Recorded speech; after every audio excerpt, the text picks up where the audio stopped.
Okay, so you're probably thinking, did I already make these videos? Yes, I did, but I think I did a community post a while ago saying how they were very overwhelming, and I didn't enjoy how they turned out because they were very long as well, and also I kind of had a realization that I didn't even do them properly. I didn't talk about them as characters. I talked about the plot of each character, and that's not what a character study is. So yeah, we're gonna do it better this time. We're gonna do it right this time, but we're gonna remake my Charlie Spring character studies first, and then we'll remake my Nick one, and then we'll do the rest of the characters after that. So yeah. So this is a remake of my Charlie Spring character study, and it's going to be much shorter. I'm so much more happy with how the script turned out. It's much smaller. I'm still going to do it in parts though, but yeah. But anyway, let's get into it. Okay, so we're already starting off with something really sad off the bat, because Charlie Spring, so he was bullied when he was outed for being gay. We'll get there in part two, but anyway, it got to the point where he started SHing himself. I can't say what SHing stands for, so you'll have to do your own research there if you don't know. And he also started eating less. Keep that in mind for later, though. I feel like a lot of queer people can kind of relate to that, and a lot of people in general kind of use SHing as a coping mechanism. I've never done it, and I'm glad I haven't, but one of my best friends has, and yeah, I just wish there was something I could have done to help them. But it's, they're in a better place now, so that's good. But yeah, it is kind of a really horrible thing. I can't relate to it, but I can understand it, and it is kind of scary. Because you just feel so alone in that moment. I don't know. Well, so Charlie always knew he was gay, which is why we never had a coming out scene for him, because that's kind of the point of his character. He always knew he was gay, and the whole point is that he was bullied in the past, and we're seeing how he is now. So we didn't really need to see what it was like for him to because he didn't come out, he was outed, and he already knew about himself anyway. It's not like he had this big discovery like Nick did. But that's what Nick's character's for, but I'm not talking about Nick here. I'm actually hardly mentioned Nick at all. So yeah, Charlie never had a coming out scene like most people did because, that's the point of his character. So in that aspect, I guess a lot of queer people can't relate to him, but I'm sure there's a lot of queer people who always knew that they were queer before, anyone else. So yeah, at the beginning, Charlie's mental health is very low because of what happened to him in the past, of the bullying and the SHing, that to the point where he just feels like a burden on people. He doesn't tell people when he's struggling and keeps it all to himself, He doesn't tell people that that he doesn't eat much because he just thinks that's the one thing he can control. But I'm getting ahead of myself. I'm sure many people, me included, have felt like they're just a burden on other people. It's not a good feeling, but you can't help it. I don't know.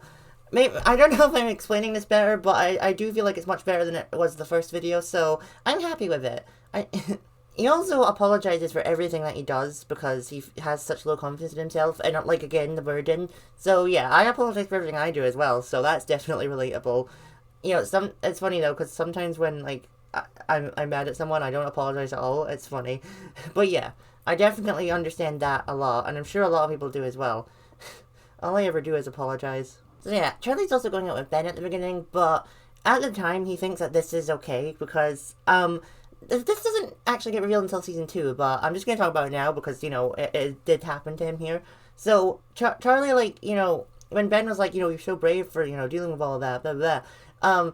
He kisses Charlie without consent, and Charlie just thinks that this is normal and okay, so he doesn't really do anything about it, and he starts seeing Ben in secret because he thinks that this is what a relationship is. It's a really horrible situation to be in, but he doesn't realize this, and Ben's really horrible because Ben makes him keep their relationship a secret. He pretends he doesn't know him in the hallways. So yeah, I feel like I've never been in a situation, but I definitely know people have. Maybe you have been that one keeping it a secret, but it's different to keep it a secret if you don't want to be outed, but also keeping it a secret because you want control, which is what Ben wants. Maybe he doesn't even realize this, but yeah. But we're not talking about Ben yet. We'll get to Ben eventually. But yeah, Charlie doesn't realize that he's in a toxic relationship, and I definitely 1000% believe that people are like that around the world still, Maybe Heartstopper helped them, but I can guarantee there are people out there who are in such a toxic relationship right now and have no idea. But when Ben decides not to see Charlie in the library at literally the first scene in the show, Charlie goes to his new forum group and he sat next to Nick Nelson. there's an immediate connection. Like, I just need to say one thing.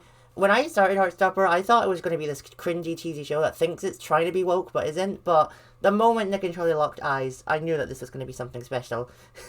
But yeah, anyway, as the real situation. So yeah, Charlie like immediately gets a crush on Nick, but he doesn't really do anything about it at this point because he's dating Ben, and also he thinks that Nick is straight at this point. So yeah, well, let's keep that in mind for now.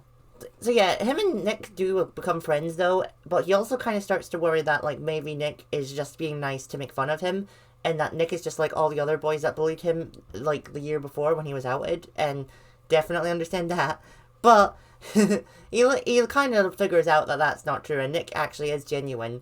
And I do want to mention as well, I've done this as well. People usually feel safe around those that they have a crush on, or that don't like see them as a person, you know what I mean?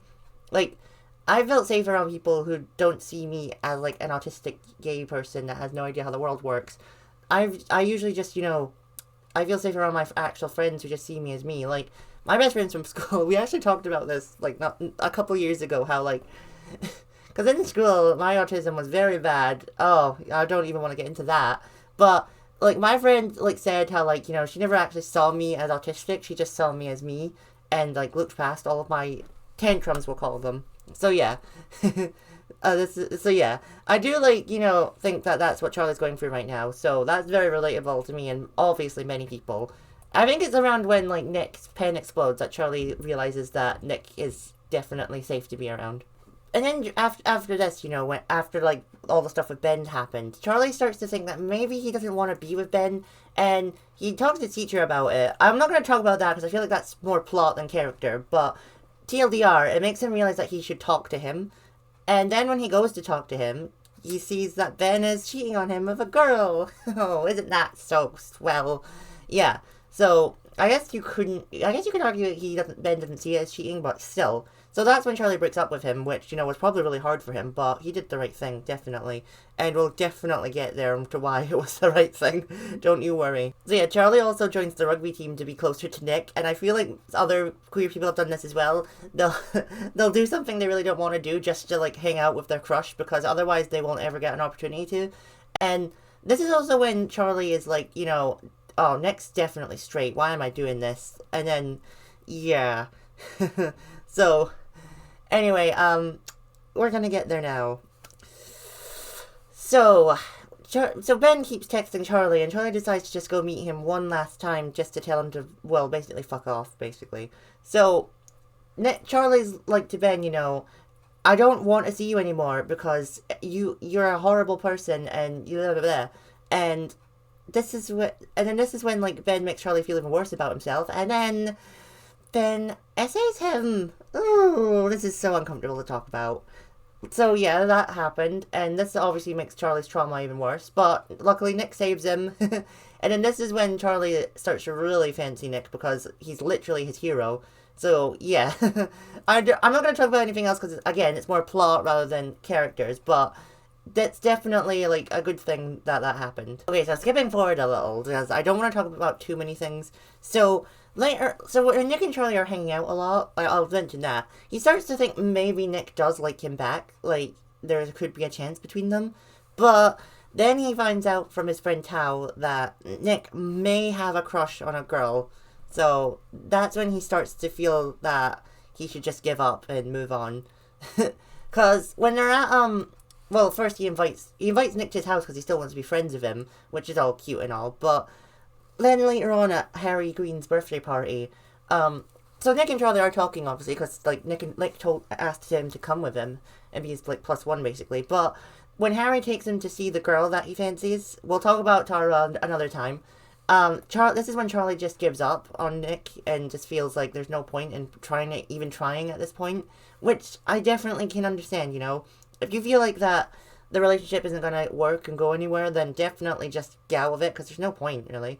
So yeah, and as he's walking away, he bumps into Ben again. Oh, and yeah, Charlie stands up for himself. Yeah, he tells Ben to not fucking touch him. He doesn't say fucking in the show, but you get the point. But anyway, so Charlie's just sitting in like the dance floor on a table, just, you know, thinking because he's by himself now. But to his surprise, Nick shows up, and Nick tells him that, you know, he tells Nick about Ben, blah, blah, blah. Let's skip ahead a bit because this is, yeah. So, Nick and Charlie race each other up to this empty room, and he asks him if he does have a crush on Tara, but Nick is like, no. And then he was like, and then he got a bit excited, and then like, so you don't have a crush on anyone? And then, like, Nick says yes, and he, obviously Charlie assumes it's a girl, and he's disappointed, but when Nick says it's not a girl, Charlie is a bit confused, like, what? And then this is when, this is the moment that really got me, by the way. So Charlie asks him if you'd ever kiss someone that's not a girl, date someone that's not a girl, and then he asks Nick if he'd kiss him. Obviously, he asked for consent, always asked for consent, and this is when him and Nick kiss for the first time. And obviously in that moment, you can feel that how that's an amazing moment for Charlie because, you know, he's literally kissing his dream boy. But when they stop, he asks Nick if he's okay, obviously. And then when Nick hears his friends calling for him, Nick runs away. Obviously, like, from Nick's perspective, I get it, but we're not going to talk about that yet. So, Charlie feels upset, like he's ruined everything. Again, mentally relatable. And he just goes home, crying himself to sleep. And I definitely feel like a lot of queer people have gone through that as well, where they've kissed someone that they like, but they didn't like them back, or they weren't gay or something. So yeah, that's definitely relatable. So yeah, Charlie thinks he's ruined their friendship, but to his surprise, Nick actually shows up at his door the next day, and obviously Charlie is immediately apologetic, like, I shouldn't have kissed you, it was a stupid thing to do. Obviously, like, we've all been through this, come on, we all think we've messed up friendships. I've messed up friendships many times. I've actually told my friends that they could just block me if they want sometimes because, you know, I have that little belief in myself, you know?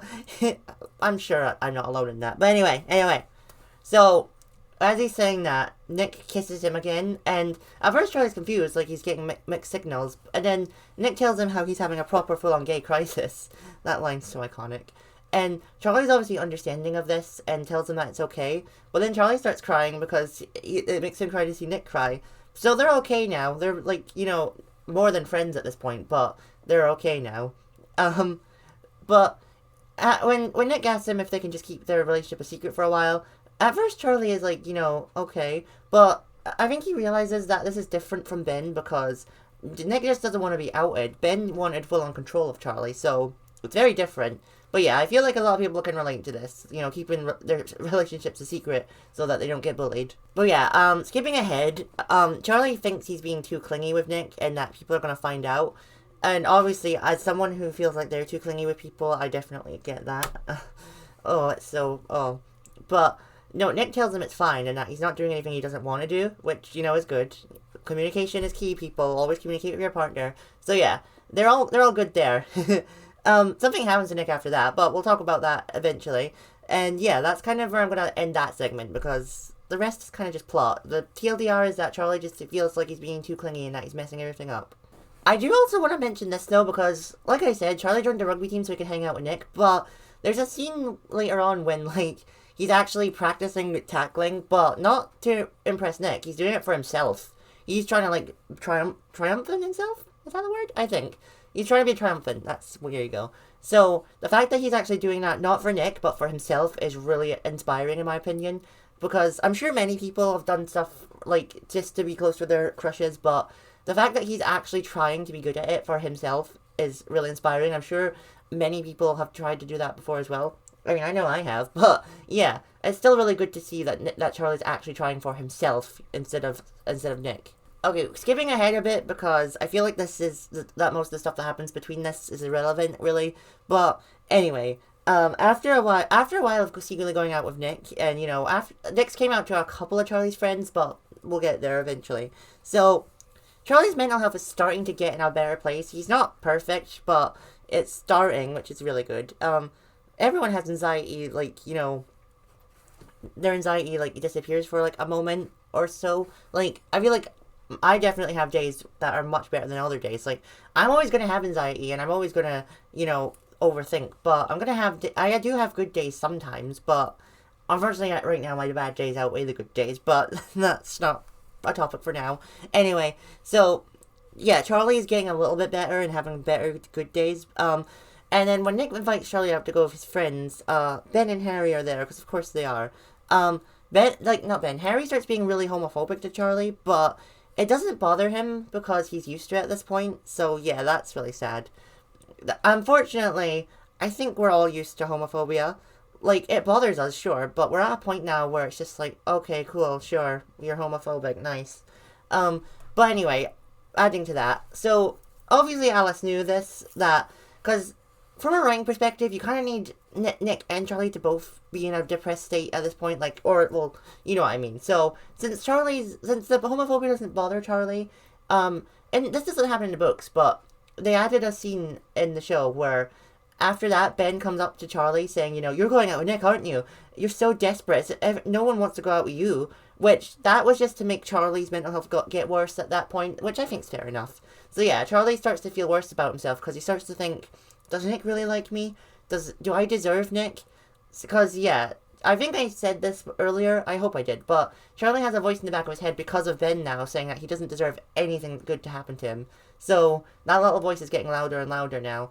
And he also starts eating less and less. Again, keep that in mind for later. So yeah, when Nick gets in a fight with Harry because of his homophobia, Charlie thinks it was all his fault and like he's just ruining Nick's life. So this is when he thinks that maybe he should end things with Nick. And again, many people definitely thought that they're just ruining their partner's life. When I eventually get a boyfriend, I'll probably think that as well. But yeah, he thinks that he's ruining Nick's life and that it'd just be best if they both moved on from each other. And obviously Nick knows that this is going to happen and he's upset about it, but we'll talk about that in the next video. But unfortunately, he gets interrupted because Harry's having a fight with Charlie's best friend Tao, and I'll talk about this in Tao's video eventually, but Tao found out that Nick is going out with Charlie and that Charlie didn't tell him, and now Tao doesn't want to speak to Charlie, which makes Charlie feel even worse, because now he feels like he's ruining Nick's life and his friends' lives. Yay, this boy can't catch a break. So this is the bit that I really related to when I first watched it. I'm sure a lot of people did it as well, but that's the point of this video, innit? So, Charlie is, like, in a really bad state right now, and he vents to his sister Tori, saying that, since Nick is, getting into fights, and Tao doesn't even want to speak to him, that maybe he does just ruin people's lives, and here it comes. It'd be better if you didn't exist. Ooh, we've all felt like that. I've felt like that many times. I'm sure most of my viewers have. But yeah. That hit hard. That hit really hard. God, Alice, how dare you? No, real though. His sister Tori assures him that that's not true. And she offers to make him dinner, and he says he's not hungry. Again. But yeah. He tries to make up with Tao, but Tao's not having it. And he even quits the rugby team to try and avoid Nick as much as possible, because he thinks that Nick doesn't want to be around him and that he should just be away from Nick so Nick doesn't lose all his friends and ruin his life, which I definitely understand that. I feel like I've avoided people because I felt like I was ruining their lives. I probably have, to be honest. Okay, so I didn't mention this, but I probably should have. So Charlie, hangs out in the art room to be away from people because it's the one safe place he has in school with the art teacher, Mr. Ajayi. In the books, Mr. Ajayi works at the girls' school, but I'm really glad that Alice changed it so that he works at the boys' school, because I think it's so important for Charlie to have, an older queer person to, vent to. That is... Thank you for doing that, Alice. Anyway, so he goes into the art room during sports day to try and avoid everyone and everything, but Mr. Ajayi tells him that, he's noticed how he's coming in here a lot lately, more than usual, and that he hope he's not having a repeat of last year. He also says, because Mr. Ajayi is an awesome teacher, he's not going to make Charlie go because he's a nice teacher. His words, not mine. But he also said that when he was younger, running away from it made things worse, and he told Charlie not to let anyone disappear, which, yeah. And Charlie definitely took that advice, because he immediately goes back outside, and Tao is about to be made to do the running thing for sports day, and Charlie's like, I'll do it for you, give me a vest. And then, the thing is, I'm glad that this happened as well. Ben is also part of the race, and Charlie beats him, honestly, it's very close, but still, he wins the race compared to Ben, and that's awesome. And he also tells Ben that he doesn't get to have an opinion on him and to leave him alone. He understands that he's going through his own stuff about figuring out his sexuality, but that's no excuse for anything that he's done to him, and that he should leave him alone. Unfortunately, we're not done with Ben there, but we'll talk more about him in part 2. But yeah, Charlie and Tao make up, and I'm going to skip ahead a little because because Nick's still part of the rugby team, obviously, he's the rugby captain, so he comes out to the field to, you know, do the rugby match for Sports Day, and Charlie's obviously watching him, and this moment is the Heartstopper moment. Like, this is everything the show is, you know. So, I am going to talk about this because even though it's more about Nick, I feel like it's still important to Charlie's character. So, during the match, you know, Nick is distracted, obviously, because of everything that's happening, but then he notices Charlie's in the crowd, and, you know, Charlie's standing on a pedestal above everyone, so he's taller than them all, of course he is, and, ooh, I'm getting chills just thinking about this. So, Nick actually quits the match and runs off the field to get Charlie, and he doesn't kiss him in front of everyone, because, you know, consent, but he takes Charlie into the corridors, and he lets Charlie know that his life is so much better with Charlie in it, and that he wants them to be together, and that he doesn't want to lose him. At first, Charlie's like, you don't have to say that, like, he doesn't believe him, but then he does believe him, like, after Nick keeps persisting, because when Charlie was going to break up with Nick, one of his texts, he didn't send it, he drafted it, but it was, are you sure you want us to be together? And then Nick actually says here, I want us to be together. And the relief in Charlie's face, wow, that was incredible. I'm sure a lot of people have probably related to this as well. I mean, I haven't, but, you know, it'll happen eventually, I guess. But yeah, they kiss in the corridor, and obviously, now that they're back together, well, they never really broke up, but you know what I mean. It feels, wow. I get chills at the scene all the time. The music as well, wow. But anyway, skipping ahead a bit, Nick takes Charlie on a date to the beach, and it's really nice, but this is when Nick is like, you know, what if I came out? And then Charlie gets excited at this, but I am going to say this, Nick thinks that because he said that he promised Charlie that he'd come out, but keep that in mind for Nick's videos. But anyway, so Charlie's also crying because he never thought this would happen to him, because he thought that he'd be alone for the rest of his life and that no one would ever love him, but you guess what? He was wrong. Although, he does kind of have a little relapse moment because he has to, like, make sure that him and Nick are officially boyfriends now. Because, and Nick's like, yeah, was that not established the last 10 times that we've made out? And then Charlie was like, well, yeah, I just needed to be, we just never confirmed it, I need to be reassured. So that was cute. And, actually, this is kind of the end, really. Like, because the ending is more about Nick than Charlie, like, the actual ending. But I will say, Charlie's like, you know, so now we're going to tell people? And then Nick's like, yeah. And they just smile and lie on the beach and, like, listen to each other's heartbeats. And, oh, wow. If the show had ended there, I would have been perfect still. Like, I'm glad the show continued, and I'm glad that we're getting the movie, but if that had been the end and we had no more Heartstopper, I would have been satisfied, honestly. But yeah, that's where I'm going to end my Charlie video, and would you look at that? I've only been recording for 26 minutes. Oh my god, that is so much better. See, I told you that this would be better. But yeah, I'm going to do everything that happened to him in Season 2 in a Part 2, because I still feel like I should do them in parts at least, but I'm much more happier with how this turned out. So much better. Like, wow. The last time was so overwhelming. I had to get so many screenshots. I recorded for over an hour. It was ridiculous. But yeah, this is so much better. I haven't even recorded for 30 minutes. But okay, that's where I'm going to end it. Hopefully my next video will be my part 2. And I also want to apologize for not recording a video on Saturday. I'm actually recording this on the Saturday that I missed, because I genuinely forgot to record one. But I don't have time to get this out for today. So obviously, I'm not having the video be rushed. So this video will be out on Wednesday, definitely. I'm so sorry that I missed a week. I genuinely forgot. But let me know how you relate to Charlie in the comments down below. I relate more to Nick, but again, we're going to get to Nick eventually. But I'll see you all next time. Bye!